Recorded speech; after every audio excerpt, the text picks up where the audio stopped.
There will never be another Ronnie Lott. He mixed skill and will in a way that others could not. As a rookie, he returned 3 interceptions for touchdowns and nearly won Rookie of the Year. Over 14 seasons, he played cornerback, free safety, and strong safety, and earned 10 Pro Bowl invitations. He twice led the league in interceptions and topped 1,000 career tackles. Coaches said he could see plays before they happened, and then deliver a hit that changed the game. After crushing his pinky finger in 1985, he chose to amputate the damaged tip rather than sit out. His toughness and versatility made him unique. But this story begins long before he reached the National Football League. Ronnie Lott was born in Albuquerque in 1959. His father's Air Force career moved the family from one base to another.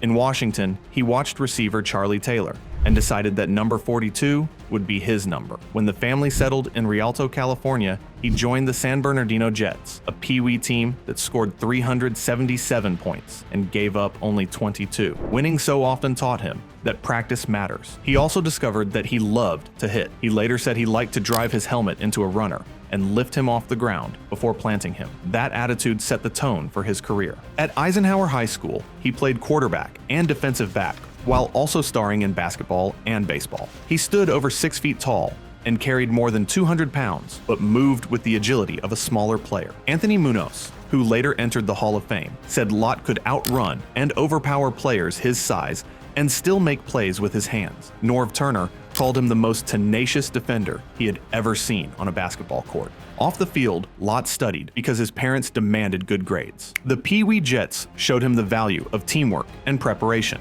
High school taught him that talent is nothing without discipline. He often stayed after practice for extra throws or drills and then went home to study. His father told him that grades mattered as much as touchdowns, and he listened. By his senior year, he was ready for college. He considered offers from many programs, but chose the University of Southern California.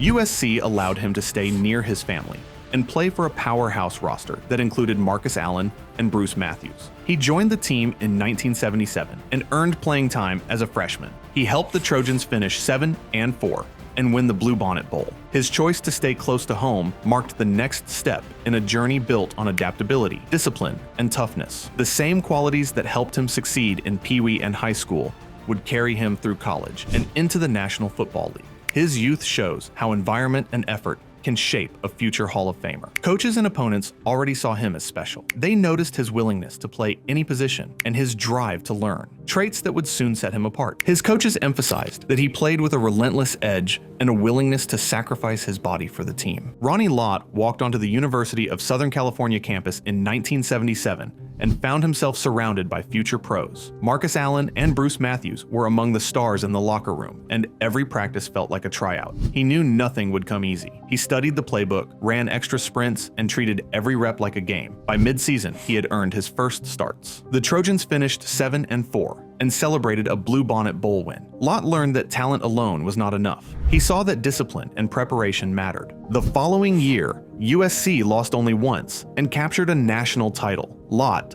now a sophomore, became a fixture in the secondary and delivered hits that rattled opponents. While the team was winning, coaches demanded perfection, and he thrived on the tension. He liked the pressure, and he liked proving that he belonged, but he knew he was still growing. In 1979, USC went 11 wins and 1 tie, yet the Trojans still finished second in the national polls. That reality frustrated Lott. While the team celebrated, he kept thinking about the tie. He learned that even perfection might not bring a title. The season also cemented his reputation as an enforcer. He hit harder and studied film longer. The 1980 season delivered on that promise. Lott intercepted 8 passes, tying him for the most in the nation. In a November game against Stanford, he helped crush the Cardinal and explained that their plan was to hit anyone who touched the ball. That simple statement summed up his defensive philosophy. Over his career at USC, he totaled 250 tackles, 22 tackles for loss, 37 passes broken up, 14 interceptions, and 10 fumble recoveries. He earned All-America honors in 1978 and 1979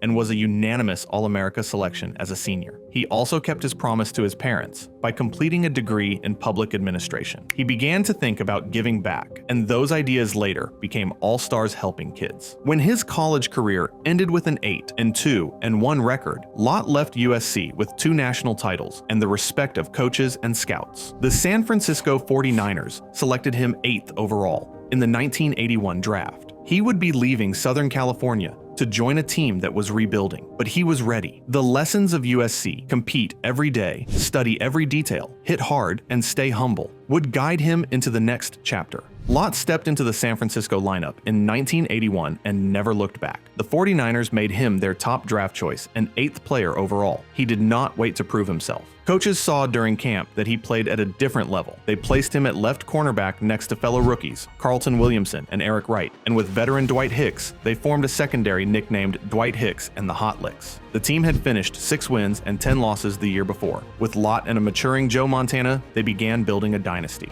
The new look defense started slowly. San Francisco lost 2 of its first 3 games, but then caught fire. They won 13 of their next 14, beating the Giants and finally conquering Dallas in the NFC Championship. In the Super Bowl, they led 20-0 at halftime. Cincinnati rallied and reached the 1-yard line, but Lott and linebacker Jack Hacksaw Reynolds stuffed Pete Johnson on 4th down. The Bengals scored again in the 4th quarter, yet the 49ers held on to win 26-21. Coach Bill Walsh told reporters that his rookie defensive back was the best athlete the club had ever had. Numbers supported the praise. During that first season, Lott intercepted 7 passes and returned 3 of them for touchdowns. He amassed 117 return yards, recovered 2 fumbles, and made 89 total tackles. He earned a Pro Bowl berth and an All-Pro nod. The league gave its Defensive Rookie of the Year award to Lawrence Taylor, but many thought Lott deserved the honor. He became the unquestioned leader of the defense and quickly developed a reputation for fearless hits. He trained in martial arts and compared his style to being hit with a baseball bat. In later years, opponents would say he knocked the spark out of them with 1 tackle. The glow of the championship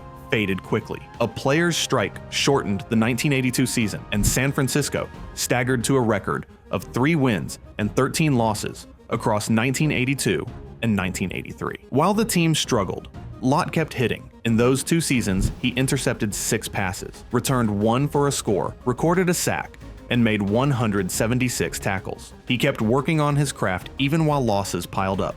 The patience paid off. In 1984, the 49ers clicked on both sides of the ball. Montana and running back Roger Craig powered the offense, while Lott and his backfield mates patrolled the secondary. The team lost only once on their way to a record of 15 wins and 1 loss. They cruised through the playoffs, beating New York and Chicago by a combined 44-10. In the Super Bowl, they overwhelmed Miami 38-16. Lott contributed 4 interceptions, a sack, and 51 tackles during the campaign. His second ring confirmed that the 1981 title was no fluke. He had matured into the heart of a defense that defined the decade. The road ahead would bring more personal sacrifice, but the foundation of greatness had been laid. The early 1980s marked Ronnie Lott's rapid rise from a college star to a cornerstone of a franchise finding its identity. But greatness came with growing pains. As 1982 began, the NFL faced a player's strike that shortened the season. Lott's second year was uneven. The 49ers defense struggled with injuries and inconsistency, finishing with a disappointing 3-6 record. For Lott, it was a reminder that success in the NFL was fragile. He continued to play hard, recording interceptions and key tackles, but frustration filled the locker room. The momentum from the championship had vanished almost overnight. In 1983, the team began to rebuild its chemistry. Lott's defensive presence and communication with teammates improved every game. Under head coach Bill Walsh, the defense grew more disciplined, learning to rely on film study and precision rather than brute strength alone. Lott's ability to read opposing quarterbacks made him invaluable. He recorded 6 interceptions and set the tone in several crucial matchups, helping the 49ers return to the NFC Championship game. Though they fell short against Washington, the season reaffirmed that the team and Lott were still contenders. The following year brought new challenges. In 1984, opponents began avoiding Lott's side of the field entirely. His coverage was suffocating, forcing quarterbacks to throw elsewhere. The 49ers finished with an astonishing 15-1 record, the best in franchise history at the time. Lott's leadership and discipline helped guide a defense that complemented Joe Montana's precision offense. San Francisco stormed through the playoffs and demolished the Miami Dolphins in Super Bowl 19. The victory cemented Lott as a defensive cornerstone, now with 2 championships in just 4 years. Yet even in triumph, Lott faced personal setbacks. The physical toll of his style, relentless hits, and full-speed tackle began to show that would later foreshadow the sacrifices ahead. But he never softened. In one post-game interview, he said, "Pain reminds me I'm still playing the right way." That mindset defined his early years, unyielding commitment through adversity. By 1985, The 49ers had become a dynasty in motion, and Lott stood at the heart of it.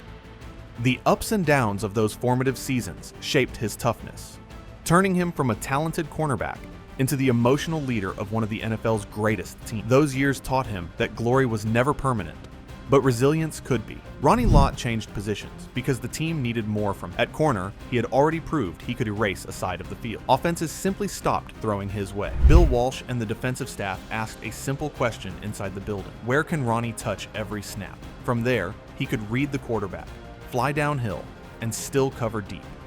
He said yes without hesitation. He did not chase stats. He chased impact. The move suited his mind and his body. At safety, he saw the whole picture. Sometimes, he closed a slant before the receiver turned his head. Sometimes he arrived at the alley, just as the back planted his foot. He hit with his chest up and his legs driving. Receivers felt it the rest of the game. Backs bounced outside to avoid him and ran into help. The defense fed off his timing and his tone. The new role also tested his toughness. He had always played through pain. Now the traffic was heavier. Tight ends chipped him. Fullbacks met him in the hole. His hands took the worst of it. In the final week of the 1985 regular season, he smashed the tip of his left pinky while making a tackle. Doctors offered two plans.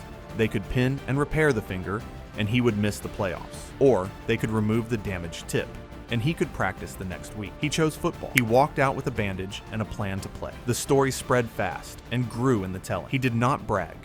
He simply said he owed his teammates his best shot. That choice captured who he was. He did not ask anyone else to match him. He just set the standard and kept moving. In meetings, he sat in front. He called out route combos before the film reached the break. On the field, he lined up the corner, rolled the coverage, and still got to the ball. You heard him before you saw him. Then you felt him. The numbers followed. From safety, he collected tackles in bunches. He stacked interceptions because quarterbacks could not predict his angle. He forced fumbles with a perfect strike at the ball. Coaches built calls around him to spin late. He still hit before the ball left the hand. Aged with power, all pro level, while the vision and the will to keep playing the late 80s as the tones he had moved to safety. He hit like a linebacker. The 49ers, the 1988 season, but he kept the standard. He cleaned up loose balls into momentum. Arrived, and the team in the playoffs, they went on the Lott called check, arrived at the ball with bad intents, choked off big play, finished drive. Super Bowl test of patience into the fourth quarter. He kept the coverage sound. Knew their leverage. Tried to grind the clock. Once the defense gave Joe Montana one last chance. You know the rest. A cool march, a strike to the end zone, a title. Bill Walsh retired. George Seifert took over. Some teams wobble in that kind of handoff. The 1989 49ers did not. Lott anchored the room. He set rules that were simple to follow. Play fast, tackle clean, finish the report. He backed the words with action on every Wednesday and every Sunday. That 1989 defense smothered people. Lott moved like a traffic cop with a whistle only he could hear. He stole throws with late rotations. He cut off angles on toss plays. He blasted the alley and knocked the ball loose. Offenses tried to hold him with play action. He did not bite. The pass rush closed the pocket. The corners pressed with confidence. Everyone knew help would arrive on time. The team steamrolled into the postseason. The staff built game plans around his freedom.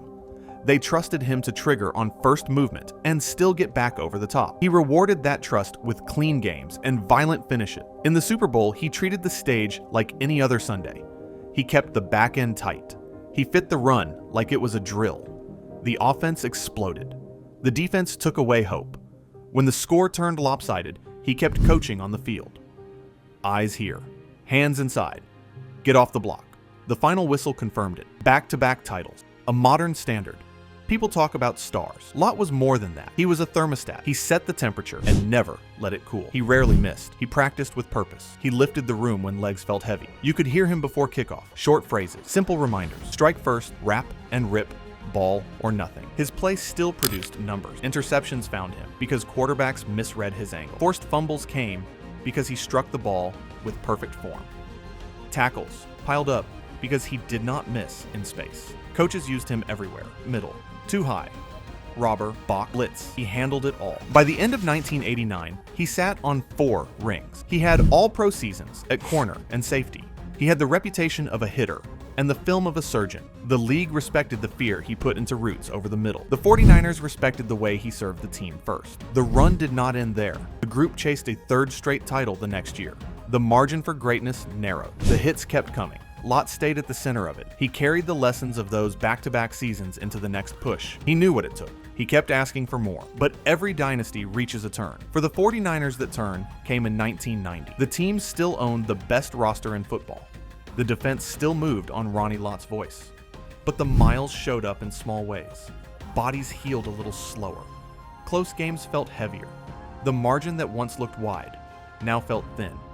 They opened strong and stacked wins. Lott kept the back end organized. He set the depth. He fixed spacing before the snap. He cut in on dig routes and took away easy throws. The unit stayed efficient and tough. Then, December brought playoff intensity. The defense met it, but so did the league. Every opponent treated the 49ers like a mountain. The NFC title game against the Giants proved how fine the line had become. The day turned into a field position fight. Lott kept the group steady. He fit the run. He forced the ball outside. He helped the corners handle the sideline throws New York loved. The hits were clean and heavy. The game sat on a knife edge late. A turnover cracked the door. A kick finished the upset. The season stopped one step from another Super Bowl. The loss hurt. Lott met it head on. He praised the effort. He owned the mistake. He told teammates to study the tape and bank the lessons. He meant it. He always did. But the air had changed. Bill Walsh was gone. George Seifert had steadied the program, but the core was aging.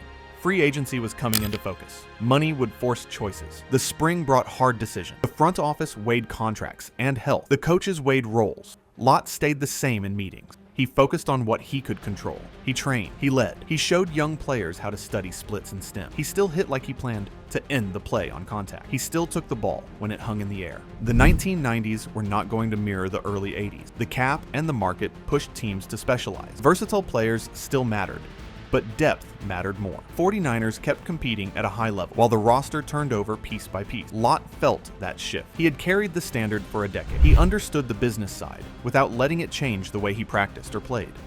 Inside the building, he remained the conscience. He reminded the room that great teams win through boring habits. Tackle low, thud through the hip, find the ball, stay on top. He kept saying it because it worked. He kept living it because that is who he was. Even on days when the news felt cold, he gave the work warmth and purpose. The end of his time in San Francisco did not come with a speech. It came with a handshake, a few private thank yous, and a quiet exit. He left a map on the whiteboard for the next wave. Communication first, eyes first, feet follow, finish. The banners in the rafters were proof the approach worked. The tape said even more. It showed a player who changed the geometry of the field and the temperature of a locker room. The 49ers moved forward, so did Lott. He would take the same standard to a new room and expect the same effort from himself. The era that began with a young corner stalking the sideline ended with a master safety who had seen it all. He left the franchise as a champion many times over and as a model for what leadership looks like when the stakes are highest. He left San Francisco with respect in the room. He landed in Los Angeles with work to do. The Raiders signed Ronnie Lott, and he walked into the building like he always did. First in, last out, no drama, just ball. He set the tone on day one. He watched tape until the remote got warm. He talked through routes with corners. He taught leverage to young safeties. He reminded everyone that alignment wins snaps before the ball moves. The message was simple: feet right, eyes right, finish. The results showed fast. He found the ball again and again. He baited quarterbacks. He hid coverage. He drove on throws that looked safe a second earlier. He took the right angles, then took the ball. The interceptions stacked up. The league noticed. The locker room did too. The Raiders' defense needed a driver. Lott took the wheel. Sundays turned heavy and loud. He fit the run like a linebacker. He covered the deep half like a center fielder. He punched at the ball at the end of plays and ripped out extra yards that did not belong to the offense. He spoke after series in short bursts. Stay high, stay square, squeeze the crosser. The unit sharpened around those words. AFC West games felt like street fights. Denver wanted to stretch the field. Kansas City wanted to pound you. San Diego flooded zones with speed. Lott handled all of it. He moved the secondary before the snap. He slid a step to steal a slant. He pressed down to erase a seam. He played with the same edge he had in January games for the 49ers. The uniform changed. The standard did not. The Raiders pushed into the postseason. The margins were thin. One mistake swung field position. One kick ended a drive. Lott kept his group steady. He did not chase plays. He built them. He guided young players through rough series, then sent them back out with clear rules. If two goes out, you take one. If they stack, pass it. Simple, repeatable. It worked more than it failed. Age did not soften him. He dealt with aches like he always had. He cared about practice habits. He held himself to the same rules he set for others. If he missed a tackle, he owned it in the room. If he took a penalty, he said it out loud. That honesty travels. People play harder for leaders who live that way. Then came the next stop. New York called. The Jets wanted a grown voice on the back end and a compass for a young roster. Lott said yes. He brought the same binder, the same study plan, the same blunt standards. Arrive early, know your keys, talk. The Jets were building. The roster had talent, but not much scar tissue.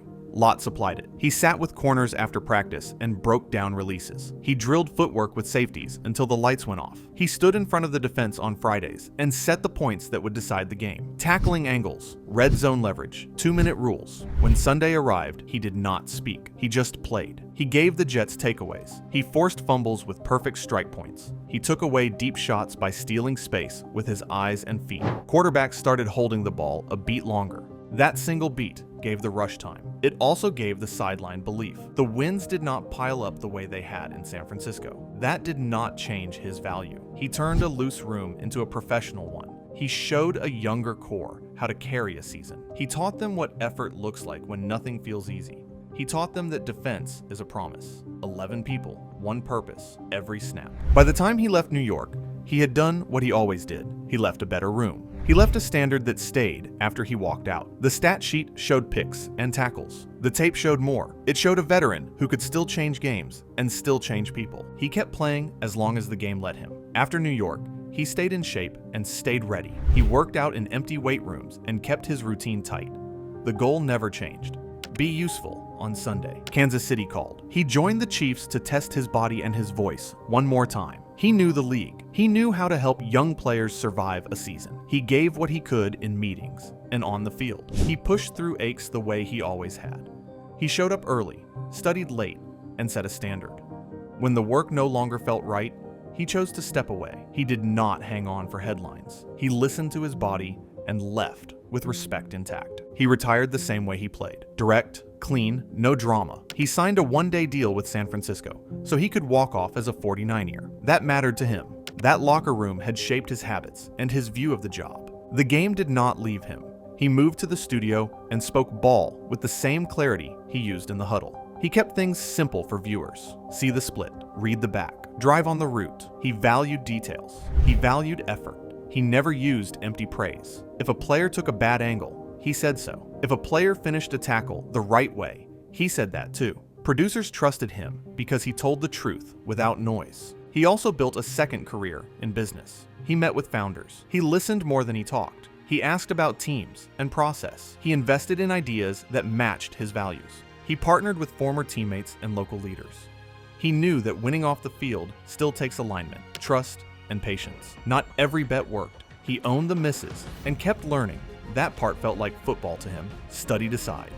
Live with the result. He never lost sight of service. He started All Stars helping kids to lift young people who needed a push. He raised money for classrooms and after-school programs. He visited gyms and community centers across the Bay Area. He spoke with parents and coaches and told them what his own father told him. Love hard. Hold standards. Be there every day. He did not chase credit. He chased impact. Home stayed central. He and Karen raised a family that understood the cost of excellence and the value of balance. He showed up at games and recitals. He pushed when it was time to push and backed off when it was time to listen. His son Ryan made the league as a linebacker. Ronnie let coaches coach him. He offered guidance when asked and space when needed. That was not easy for a man wired to lead. He learned it anyway. The honors came. Pro Football Hall of Fame in his first year. College Football Hall of Fame before that. Team halls. Community awards. He accepted each one with short remarks and long gratitude. He said the same line often. Football gave me everything. He meant the work, the friendships, the lessons. He meant the chance to shape rooms well after the whistle stopped. He stayed visible, but never loud. He found peace in mentoring players who wanted more from the game than a paycheck. He walked them through film. He walked them through life choices. Save money, own your schedule, build habits that travel. His counsel landed because it came from experience and from a steady place. By the end of this chapter of his life, his legacy had a wider shape. He left the field as a champion. He stayed a champion by how he lived after he left it. He changed how defenses think. He made receivers check the middle before they crossed it. He forced coordinators to plan around a single safety. He showed that one player can tilt a field with timing, angles, and will.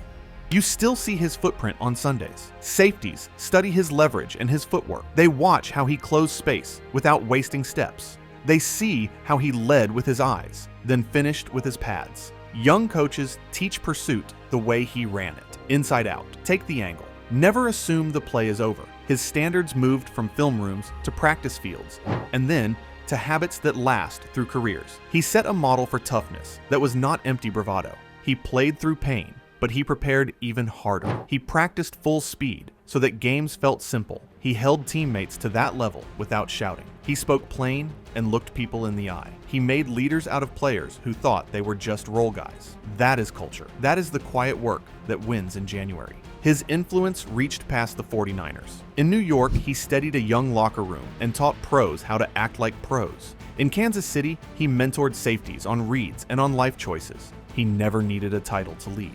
He just did it. He made teams better by setting the tone and then living it. So, his legacy is not just about force.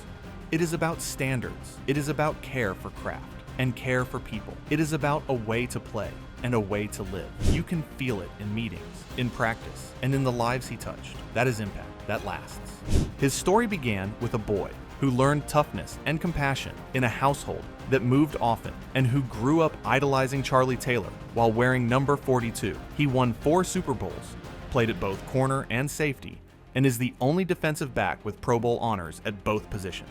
His career totals of 63 interceptions and more than 1,100 tackles place him among the all-time greats. Yet his impact goes beyond numbers. He co-founded Champion Charities to support brain tumor research. He encourages athletes to pursue integrity and community service through the Lott Impact Trophy. He invests in businesses and mentors young entrepreneurs. He reminds people that preparation and empathy matter as much as strength and speed. When fans recall his hits and interceptions, they also remember his generosity and leadership. That combination of ferocity on the field and kindness off it is rare. It is why we can look at his life and career and say with confidence that there will never be another Ronnie Lott.